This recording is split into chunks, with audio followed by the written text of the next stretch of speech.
हाँ जी जनाब, बात हो रही है नाश्ते की, शाम की चाय की कि कुछ ऐसा बनाया जाए तले हुए पराठों ऑमलेट से हटके हो और जो रूटीन के आप नाश्ते कर रहे थे, ये शाम की चाय जो होती है उसकी तलब हो रही होती है, इसके साथ कुछ ऐसे स्नैक्स बनाए जाएँ। तो आज की रेसिपी उसी के लिए है।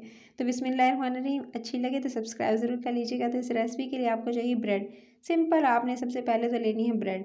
अच्छा, डबल रोटी लेकर उसके जो किनारे हैं वो आपने इस तरह से अलग कर लेने हैं। किनारों को सिंपल काट लेंगे। इसी तरह से इसका जो ब्राउन वाला पार्ट है इसको छुरी की मदद से काटते जाएंगे और अलग करते जाएंगे। तो 2 अदद ब्रेड से आज की रेसिपी रेडी करूँगी। तो सिंपल आपने इसी तरह से किनारे अलग कर लेने के बाद फिर आपने लेना है एक इस तरह से कोई ढक्कन ले लें, नहीं तो एक कटर है, कटर की मदद से आप इस तरह से दरमियान में एक होल कर लेंगे। तो इस तरह से आपने होल करने के बाद जो दरमियान वाला हिस्सा है इसको निकाल लीजिएगा।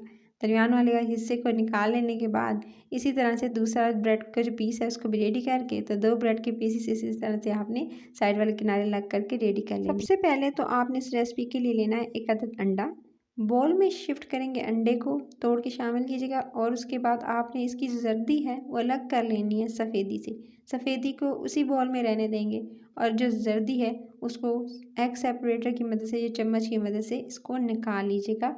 और निकाल लेने के बाद सफ़ेदी के अंदर शामिल करना है आपने कुछ वेजीज़ को। सबसे पहले तो बारी आती है टमाटर की। टमाटर लीजिएगा, उसको छोटा छोटा काट के शामिल कीजिएगा। थोड़ी सी शिमला मिर्च लाल वाली लीजिएगा, उसको काट के आप इसके अंदर शामिल कर दीजिएगा।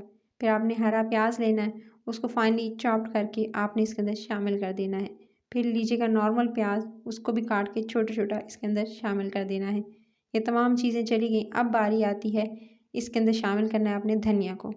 फ्रेश धनिया लीजिएगा, धनिया काट के वो भी आपने इसके अंदर शामिल कर देना है। फिर आपने कूटी हुई लाल मिर्च आधा टीस्पून से भी कम इसके अंदर शामिल कर देनी है। फिर आप इसके अंदर शामिल कीजिएगा नमक। नमक इसके अंदर जाएगा 1 से 2 चुटकी नमक शामिल कीजिएगा और तमाम चीज़ों को अच्छे से आप सफ़ेदी के साथ फेंट लीजिएगा। 1 से 2 मिनट लगाकर अच्छे से इसको फेंट लेंगे और ये मिक्सचर हो जाएगा रेडी।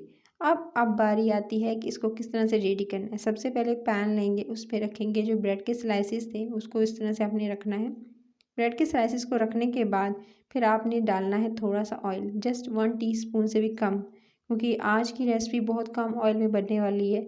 सो आप इसको इस तरह से ज़रूर ट्राई कीजिएगा। कम ऑयल में किस तरह से नाश्ते को बना सकते हैं आज मैं आपको बताऊंगी। उसके बाद आपने जो होल किया था उसमें डालेंगे सफ़ेदी वाला मिक्सचर, साइडों पर डालेंगे और पूरा अच्छे से कवर कर देंगे। जो दरमियान में थोड़ा सा स्पेस दीजिएगा और उसके बाद अपने इस तरह से डाल देना है मिक्सचर। तो इस मिक्सचर को जिस तरह से मैं डाल रही हूँ इसी तरह से आप भी डालिएगा। डाल लेने के बाद अगर चाहें तो फुली जो है वो आप जो पूरे पैन में जो है इस मिक्सचर को डाल सकते हैं। अगर 2 अंडों की सफ़ेदी को यूज़ करते हुए अगर आप इसको बनाना चाहें तो आप इस तरह से 2 सफ़ेदी फेंट लीजिए अंडों की और इस तरह से पूरा मिक्सचर आप डाल। सो जी आपने इस तरह से टाइम देना है 1 मिनट का। 1 मिनट का टाइम दीजिएगा। 1 मिनट का टाइम देने के बाद जब अच्छे सेट हो गया मिक्सचर तो इसके बाद अब आपने उस पर से डालनी है अंडे की जर्दी। अंडे की जर्दी 2 अंडों की जर्दी को तोड़ के इसके ऊपर डालेंगे। ऊप्स, ये वाली थी, इसको थोड़ा सा लगा और बॉल और उसकी वजह से ये फैल गई। कोई बात नहीं, क्योंकि हमें जो नेक्स्ट ये है इसके ऊपर पहली जर्दी के ऊपर दूसरा डालना था, तो आप इसको ज़ाया नहीं कीजिएगा। आप सिंपल जो है इसको फैलाकर साइड में भी डाल सकते हैं। अगर आपके साथ ये मिस्टेक हो जाए तो आपने इस तरह से जर्दी को टाइम देना है जैसे 1 से 2 मिनट। उसके बाद आपने इसमें ऑलिव्स डालने हैं। उसके बाद थोड़ी सी जो है आप इसके ऊपर चीज़ डालिएगा। आप सॉसेजेस जो है वो काट के डाल सकते हैं।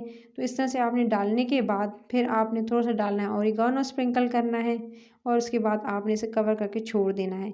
छोड़ दीजिएगा। जब जर्दी अच्छे से कुक हो जाए तो फिर उसके बाद ये दे सकते हैं अच्छे से, ये बिल्कुल परफेक्टली कुक हो चुकी थी। अब बारी आती है कि इसको आपने इस तरह से फ्लिप करना है। फ्लिप कर लेने के बाद फिर इसके ऊपर दूसरा जो पीस इस तरह से जो है एक ब्रेड का पीस दूसरे ब्रेड के पीस पे रख देंगे और एंजॉय करेंगे इस मज़ेदार से सैंडविच को। आई होप कि ये मज़ेदार सा यूनिक सा सैंडविच आपको पसंद आएगा और बहुत हेल्दी है, क्योंकि इसके अंदर अंडों की जर्दी का इस्तेमाल, सफ़ेदी का इस्तेमाल हुआ है, वेजिस का इस्तेमाल हुआ है। तो इस रेसिपी को आप मक्खन से भी बना सकते हैं और रेसिपी अच्छी लगे तो बस आपने एक ही काम करना है, लाइक शेयर चैनल रेसिपी कर इसको सब्सक्राइब जरूर कर लेना। 1 मिनट का और टाइम देंगे, इसको सेकेंगे, उसके बाद इसको पैन से निकाल कर किसी भी डिश आउट में करेंगे, किसी भी प्लेटर के अंदर और इन्जॉय करेंगे। अपना ख्याल रखिए। Till the next video, take care.